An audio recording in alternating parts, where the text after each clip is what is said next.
Dear students, आपका अपने channel में स्वागत है। आज हम फिजिक्स में ही कुछ आंकिक प्रश्न देखेंगे जो कि सिंपल से हैं। ठीक है, पहला आपका है, ये जो आंकिक प्रश्न है इसमें हमें आई निकालना है। ठीक, किरचॉफ का आपका प्रथम नियम होता है, फर्स्ट लॉ जो है कि यदि किसी जॉइंट पर, किसी संधि पर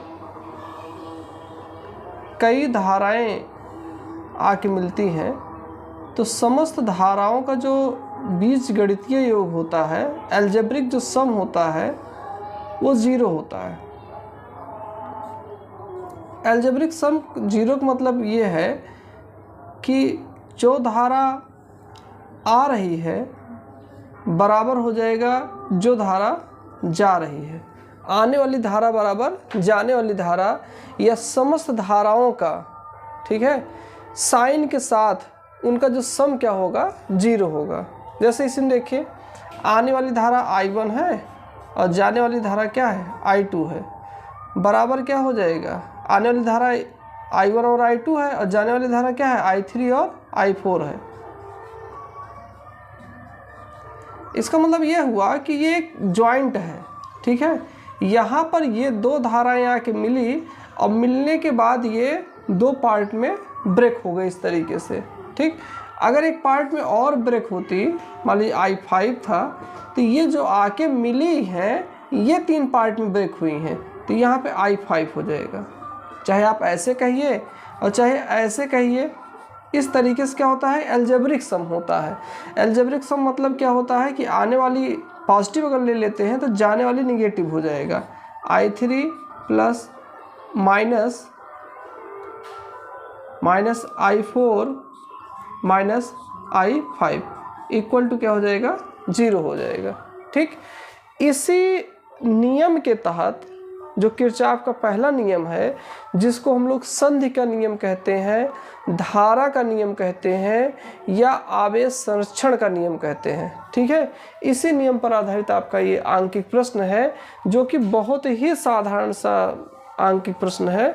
इसको हम लोग देखेंगे।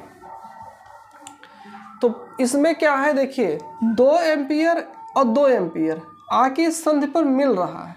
ठीक, मिलने के बाद इस 2 जो कि आपका 4 हो जाएगा, 4 एम्पियर, इस 4 एम्पियर में से 1 एम्पियर इस साइड चला जा रहा है। ठीक, तो 4 में से 1 जब आपका इस साइड चला गया तो जो इस साइड जाएगा वो 3 एम्पियर हो जाएगा। फिर आप देखिए 3 एम्पियर आगे बढ़ा, आगे बढ़ने के बाद 1 एम्पियर इसमें से उस साइड चला गया। ठीक है, और जो बचेगा वो I2 हो जाएगा। तो I2 क्या हो जाएगा, 2 एम्पियर। ठीक, अब I2 2 एम्पियर हुआ, अब उसके बाद एक साइड से 1 एम्पियर और आके मिल रहा है। ठीक है, तो I2 2 एम्पियर, एक और आके मिल रहा है, तो मिल के क्या हो गया, 3 एम्पियर। अब इस 3 एम्पियर में से 1.2 एम्पियर इस साइड निकल गया, 3 माइनस 0.0, इसमें 1.2 इधर चला गया, तो 1.2 माइनस कर दीजिए, तो क्या हो जाएगा, ये आपका 10 हुआ, 8 हो जाएगा, और 2 ये 1.8 आई आपका क्या हो जाएगा, जो इस तरफ आ रहा है 1.8 एम्पियर आपका हो गया। ठीक, तो बहुत सिंपल सा क्वेश्चन है। इस टाइप के भी क्वेश्चन पूछे जाते हैं।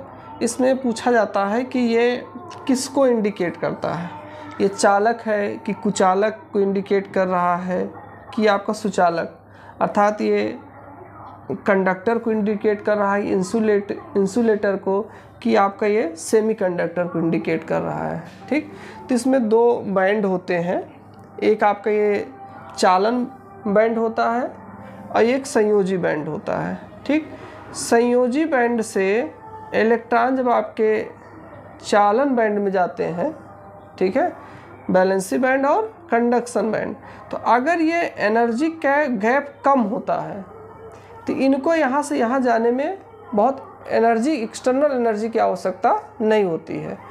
तो अब आपका ये क्या हुआ, ये आपका है, ये देखिए इसमें गैप बहुत ज़्यादा है, तो यहाँ से इलेक्ट्रॉन इस बैंड में जाने के लिए मैक्सिमम एनर्जी देनी पड़ेगी एक्सटर्नल, ठीक है।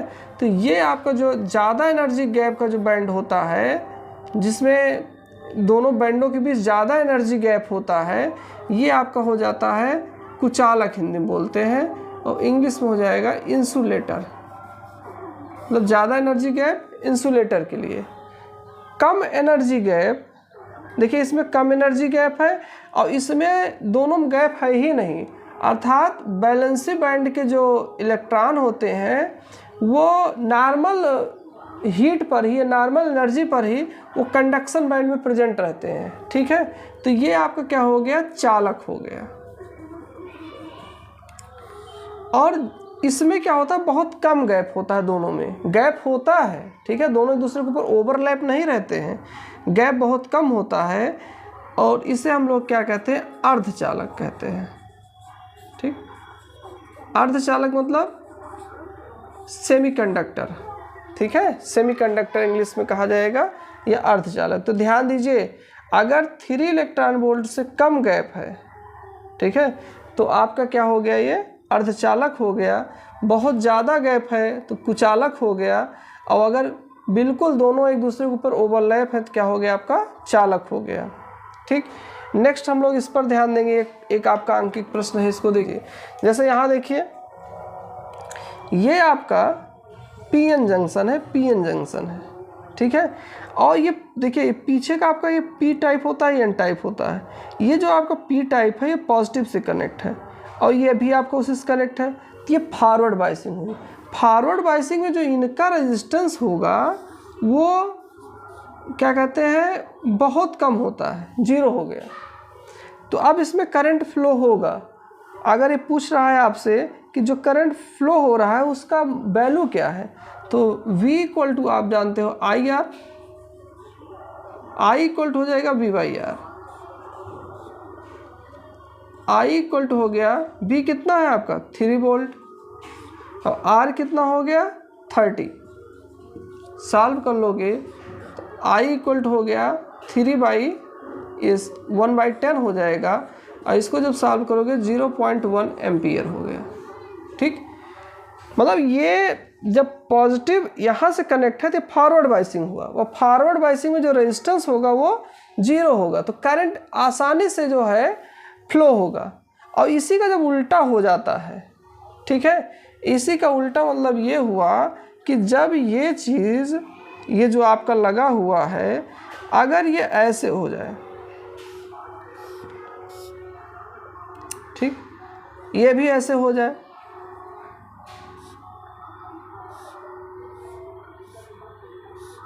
ऐसे, अब ये हो गया रिवर्स बाइसिंग। रिवर्स बाइसिंग में जो आर होगा वो इन्फिनिटी हो जाएगा, ठीक है, बहुत ज़्यादा रेजिस्टेंस हो जाएगा। अब आपके जो यहाँ से चार्ज है फ्लो ही नहीं होंगे, सर्किट ब्रेक हो जाएगा, ठीक है, चार्ज का फ्लो ही नहीं होगा। और उस कंडीशन में जब चार्ज का फ्लो नहीं होगा तो अब आपका I क्या हो जाएगा, इस वाले कंडीशन में I की वैल्यू 0 हो जाएगी। अब देखिए कितना सिंपल सा क्वेश्चन है। पहले वाले कंडीशन में था फ्लो होगा तो इस तरीके से हो गया, दूसरे में फ्लो नहीं होगा तो आपका I क्या हो गया, 0 हो गया, ठीक। ये भी हमारा एक बहुत सिंपल सा न्यूमेरिकल है, ठीक है, पूरा स्टेटमेंट मैं नहीं लिखा हूँ लेकिन आप न्यूमेरिकल ध्यान समझिए। इसमें क्या है कि एक क्लोज पृष्ठ है, ठीक है, बंद पृष्ठ है, और इस बंद पृष्ठ में इतनी जो इलेक्ट्रिक फ्लक्स है इतना, ठीक है, ये इसमें इंटर करते हैं और इतना फ्लक्स जो है बाहर निकलते हैं इससे। बल रेखाएं हैं, ठीक है, जो आपके इलेक्ट्रिक फोर्स लाइन है, ठीक, अगर पॉजिटिव से बाहर निकल रहे हैं तो ये आपका पॉजिटिव हो जाएगा, और अगर ये इंटर कर रहे हैं इसमें, ठीक है, तो ये आपका क्या हो जाएगा, निगेटिव हो जाएगा, क्योंकि अंदर निगेटिव चार्ज है इसी कारण इंटर कर रहे हैं। अब ये क्वेश्चन पूछ रहा है तो इसके अंदर टोटल चार्ज कितना है, ठीक है। अगर ये कोई बंद पृष्ठ हो और उसके भीतर 4500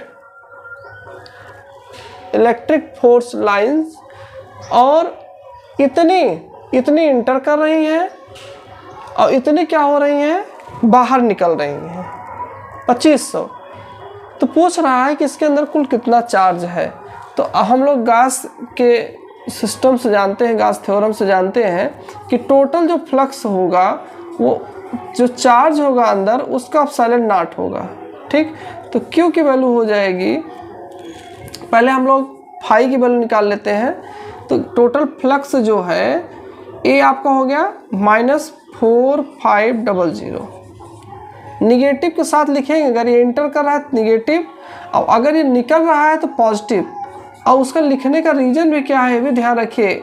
बाहर निकल रहा है तो अंदर पॉजिटिव है तभी बाहर निकल रहा है तो पॉजिटिव हो गया, और अगर निगेटिव है, अगर इंटर कर रहा है तो इसका मतलब अंदर निगेटिव है तभी इंटर कर रहा है, तो इंटर करने वाले निगेटिव हो गए, equal to Q upon epsilon naught.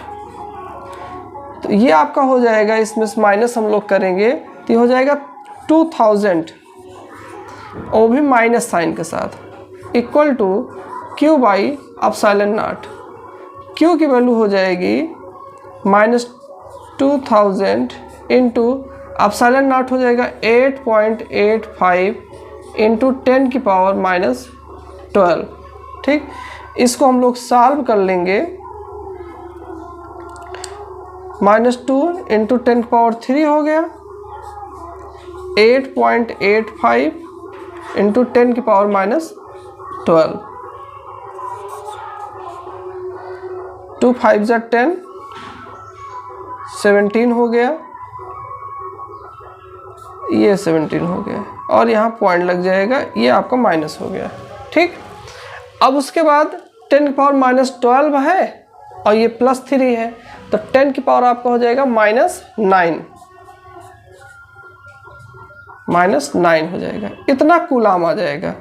और हम इसको थोड़ा सा एक डिजिट और इधर शिफ्ट कर लेंगे, तो -1.77 इंटू 10 की पावर, ये इस तरफ आया है तो यहाँ पे क्या होगा, 10 की पावर -8 हो जाएगा, इतना कूलाम हो गया।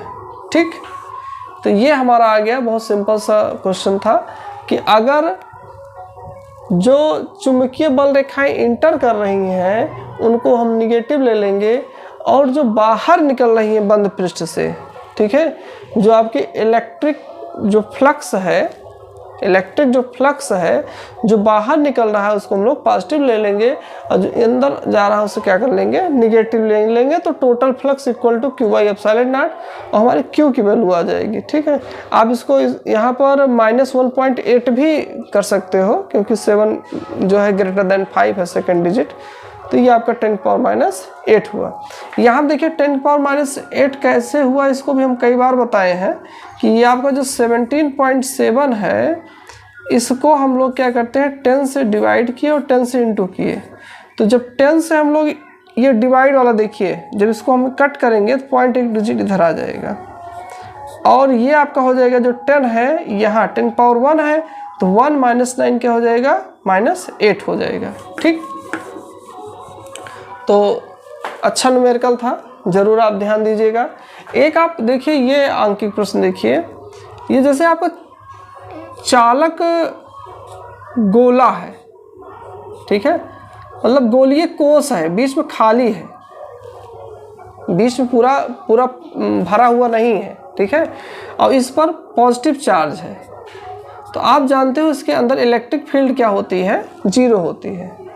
अगर कोई गोला है आपका, खोखला गोला है, और उसके पृष्ठ पर चार्ज जो है इक्वली डिस्ट्रीब्यूट है, तो अंदर इलेक्ट्रिक फील्ड क्या होता है, 0 होता है।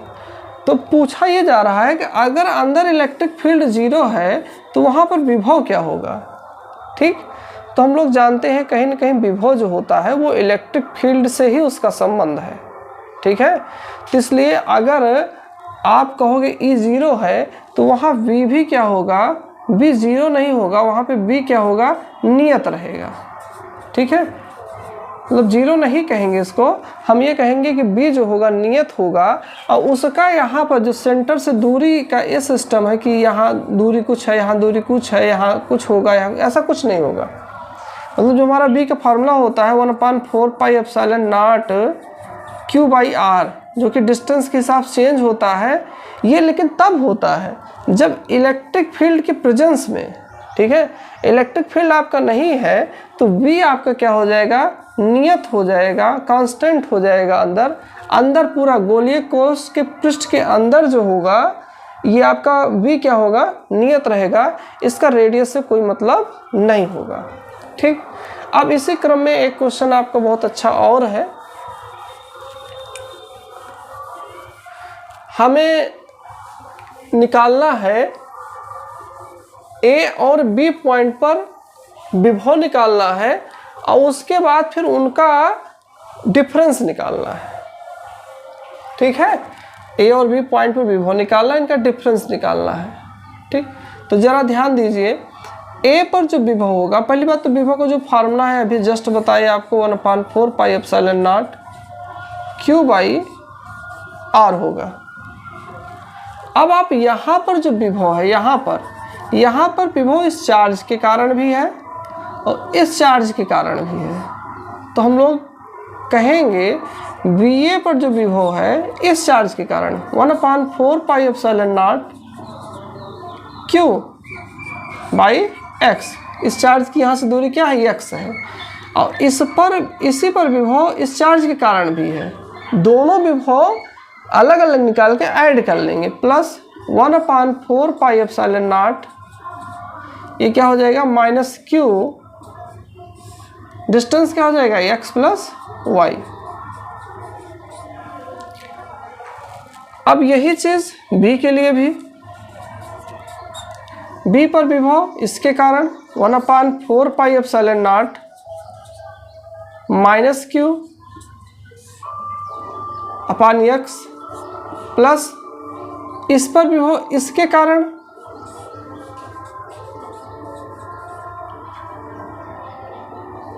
Plus Q x plus y। ठीक, अब हमको डिफरेंस निकालना है तो VA माइनस B कर लेंगे।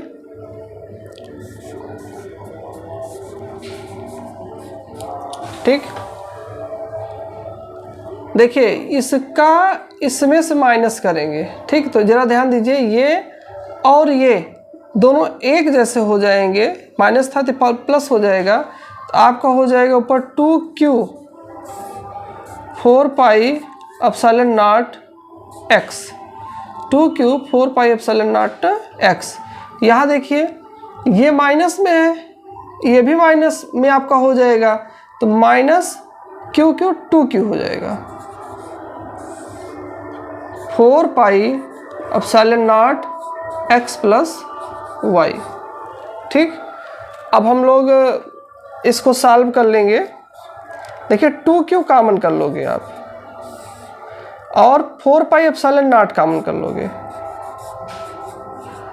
2Q कॉमन कर लोगे, 4 पाई एप्सिलॉन नॉट, अंदर क्या आ जाएगा आपका 1/x minus 1/x plus y।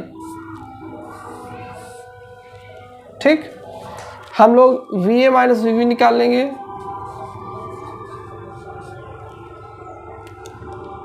To Q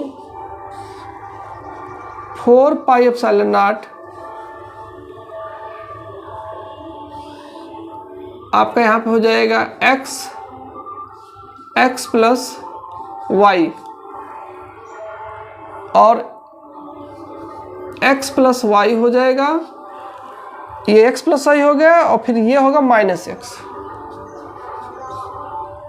तो VA minus VB equal to हो जाएगा आपका, देखिए x कैंसिल हो जाएगा, 2QY upon 4 pi epsilon naught x plus y। ठीक, तो इस तरीके से आपका दोनों पॉइंट का पोटेंशियल आ गया और उनका पोटेंशियल डिफरेंस आ गया। ठीक है, तो एक बार इसको अच्छे से फिर से देख लीजिएगा, और इस तरीके से अगर आपका आता है तो आप इसको ज़रूर सॉल्व करेंगे। ठीक, ये हमारा एक बहुत महत्वपूर्ण आंकिक प्रश्न है। संधारित्र का इस तरीके से संयोजन किया गया है और इसमें हमें निकालना है A और B के बीच तुल्य धारिता। ठीक है, तो इस संयोजन को हम थोड़ा सा दूसरे तरीके से बनाएंगे, आप लोग ध्यान देंगे। मान लीजिए ए पॉइंट आपका ये ए है और ए से देखिए 2 वायर निकले हैं, एक ये और एक ये। तो ए से हम लोग 2 निकाल देंगे और दोनों से संधारित्र का एक प्लेट जुड़ा हुआ है। एक है आपका 3 माइक्रोफैरड और दूसरा है आपका ये भी 3 माइक्रोफैरड। फिर 3 माइक्रोफैरड से एक वायर और निकला हुआ है और इधर से भी निकला हुआ है आपका, ठीक। यहाँ पे हम लोग 3 माइक्रोफैरड बना देते हैं। इसके बाद यहाँ पर देखिए जो इसके आगे की तरफ बढ़ा हुआ है, यहाँ से 2 निकले हुए हैं, ठीक है। या एक हम इस तरफ से बना देते हैं, देखिए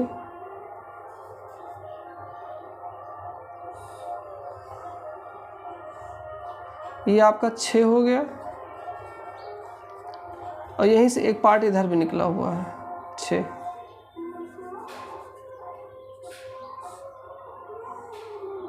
6 माइक्रोफैरड, ठीक।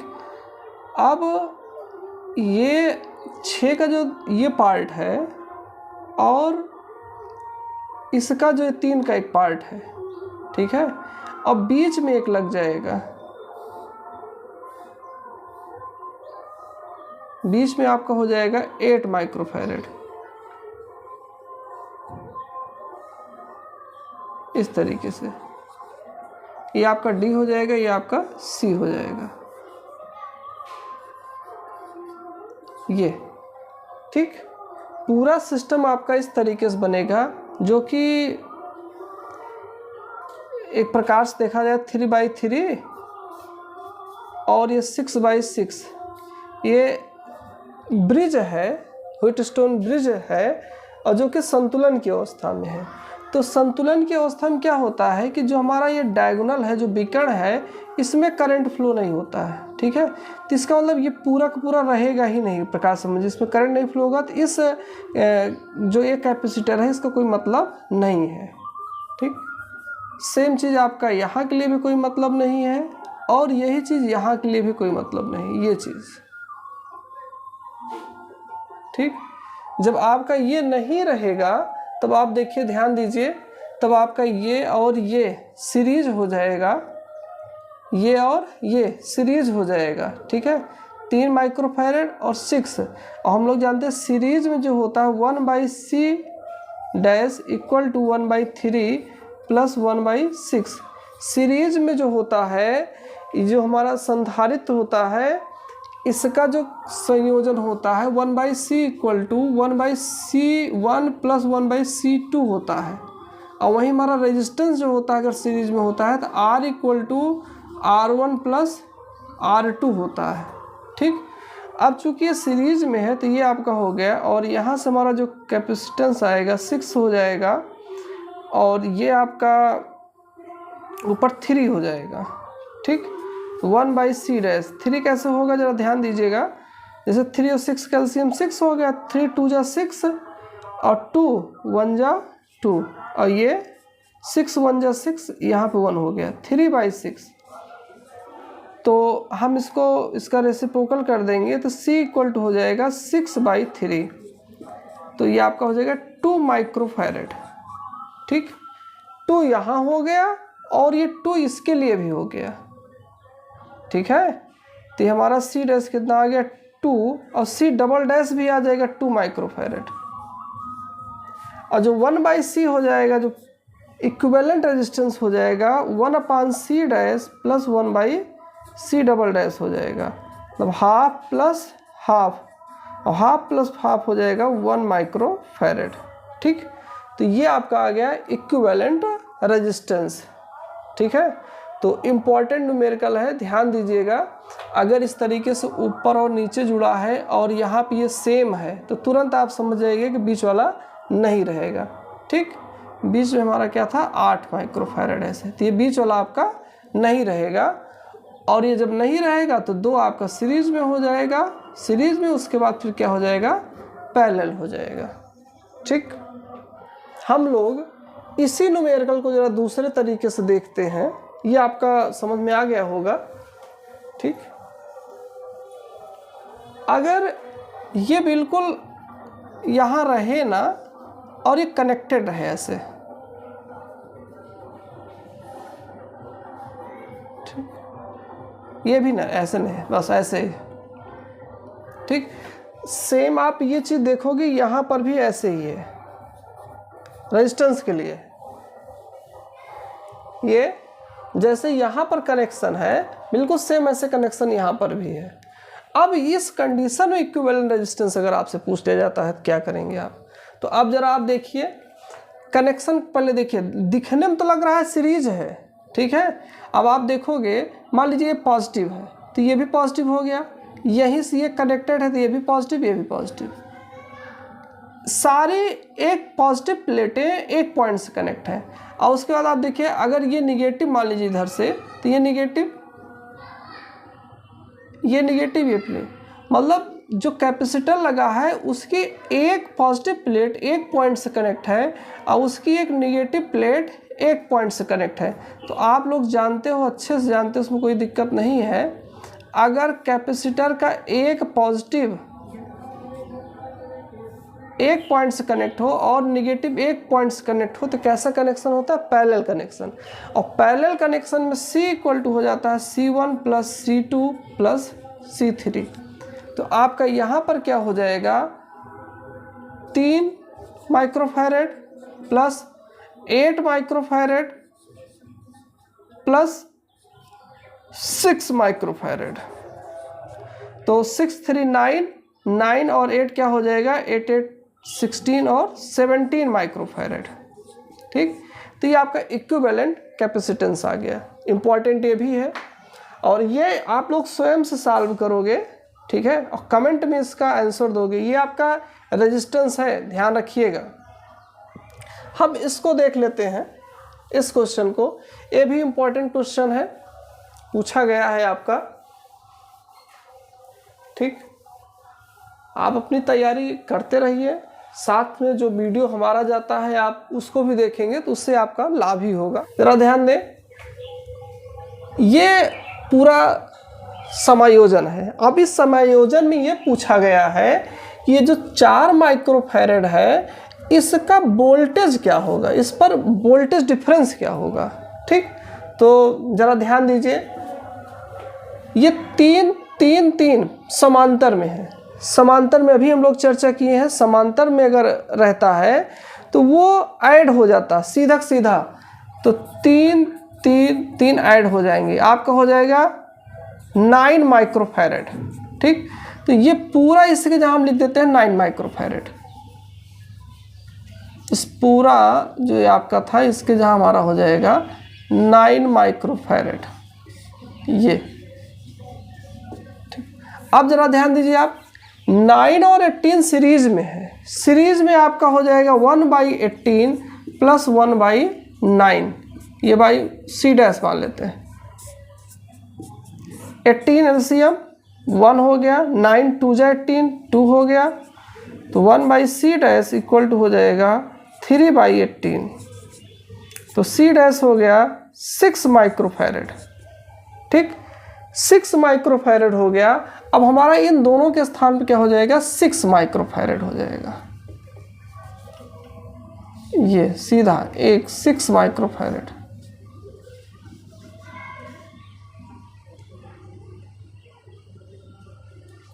सिक्स माइक्रोफैरेड हो जाएगा। अब आप ध्यान दीजिए फिर से, 6 माइक्रोफैरेड और 6 माइक्रोफैरेड ये दोनों समांतर में है। समांतर में है तो फिर आपके सीधे सीधे क्या हो जाएगा, ऐड हो जाएगा। तो ये 6 माइक्रोफैरेड और 6 माइक्रोफैरेड क्या हो जाएगा, 12 माइक्रोफैरेड।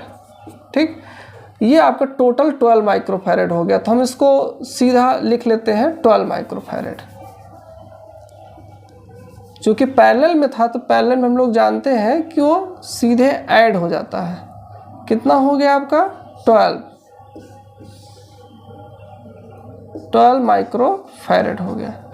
अब आपका ये 12 और ये 4 ये आपका सीरीज में है, तो 1/12 प्लस 1/4, ये C डबल डैश मान लीजिए।